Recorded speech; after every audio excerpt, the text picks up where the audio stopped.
In this video, I will show you how to scale your blogs, SEO blogs for Webflow. Now here, I'm using AI tool called Arval, and here go into the blog automation, click on integration.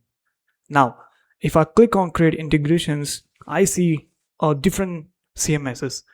Now, since we are using Webflow, I'm just going to click on Webflow, and here I can go on, fill the details. Now, to get the API token, you simply click on authenticate. It's just going to ask you to Webflow login, and then you can do that.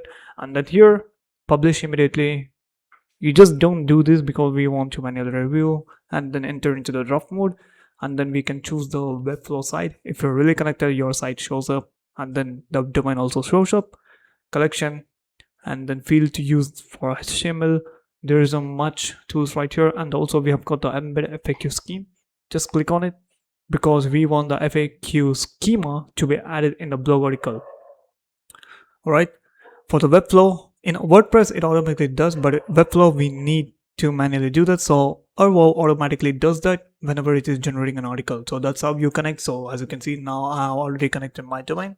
It's on WordPress. Now if you connect it successfully, it will show up, your domain will show up, and then go to the campaigns and run a campaign for the blogging.